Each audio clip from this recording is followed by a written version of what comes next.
Telugu Desam MLA TTD board సభ్యుడు MS రాజు చేసిన వ్యాఖ్యలపై బీజేపీ నేత టీటీడీ బోర్డు మరో సభ్యుడు భానుప్రకాష్ రెడ్డి మండిపడుతున్నారు. హిందూ ప్రజల విశ్వాసమైన భగవద్గీతపై ఎంఎస్ రాజు చేసిన వ్యాఖ్యలను తక్షణం ఉపసంహరించుకొని క్షమాపణలు చెప్పాలని భానుప్రకాష్ రెడ్డి డిమాండ్ చేస్తున్నారు.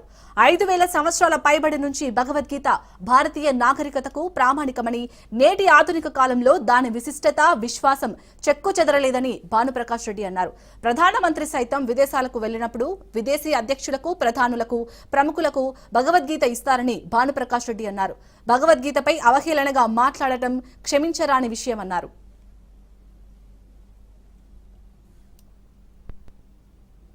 హిందువులు తమ జీవన శైలిలో దానితో మమేకమై నిత్యం భగవద్గీతలో ఉన్నటువంటి సారాంశాన్ని తమ జీవితంలో ఏ విధంగా ఉండాలి, ఏ విధంగా ముందుకు పోవాలి, ఏ విధంగా ధర్మాన్ని ముందుకు తీసుకోవాలని చెప్పి ఒక మంచి సంకల్పంతో భగవద్గీతని ఆరాధిస్తూ ముందుకు పోతున్నటువంటి ఈ సందర్భంలో మొన్న గౌరవ శాసనసభ్యులు, అలాగే తిరుమల తిరుపతి దేవస్థానాల ధర్మకర్తల మండలి సభ్యులు ఎంఎస్ రాజు గారు భగవద్గీత వల్ల ఉపయోగం లేదని చెప్పి మాటల్ని వెంటనే వారు వెనక్కి తీసుకొని హిందువులకు క్షమాపణ చెప్పాలని చెప్పి మేము డిమాండ్ చేస్తున్నాం.